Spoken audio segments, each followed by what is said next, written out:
সালামু আলাইকুম। প্রিয় দর্শক, এই যে দেখেন আমার হাতে এগুলো হলো বেগুন। এগুলা বেগুন, তারপরে এগুলা বেগুন, এই যে এখানে বেগুন, এগুলা সম্পূর্ণ বেগুন। এই যে সম্পূর্ণ বেগুন। এই বেগুনগুলা এখানে আমাদের একজন প্রান্তিক কৃষক মোহাম্মদ সুজন ভাই এই চাষি, উনি এই বেগুনগুলা এখানে ফসলগুলা ফলাইছে। এটা হলো আমাদের চট্টগ্রাম হাটাজারি আদর্শ গ্রাম পশ্চিম পাহাড়তলি। এখানে বেগুনের চাষাবাদ করছে। আশা করি বেগুনের ফসল আপনারা দেখতেছেন, সম্পূর্ণ বেগুনের ফসল ভালোই আছে।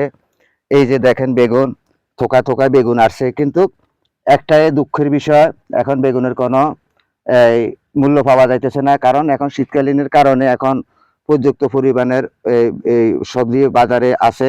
এই হিসাবে এখন বেগুনের কোনো পয়সা নাই।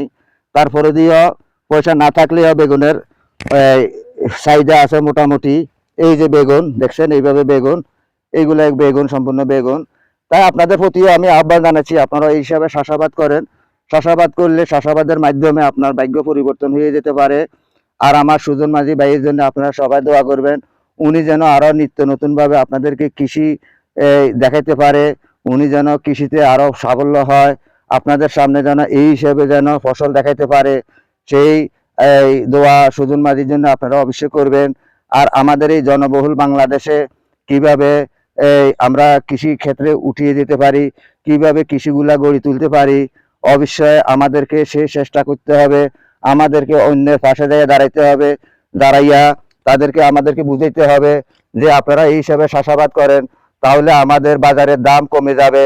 বাজারের কৃষকেরা আর কৃষকেরা বাজারে গেলে যেন ভালোভাবে পর্যাপ্ত পরিমাণে পয়সা পায়। কারণ কৃষক যদি পর্যাপ্ত পরিমাণ পয়সা না পায়, তার উচিত মূল্য না পায়, তাহলে সে চাষাবাদে আসবে না। তাদেরকে সঠিক মূল্যগুলা দিতে হবে, তারা যেন আবার চাষাবাদে আসতে পারে, সেই প্রত্যাশা রেখে আমি আব্দুল মতিন ইউটিউব চ্যানেল ও ফেসবুক পেজ থেকে বিদায় নিচ্ছি। আসসালামু আলাইকুম।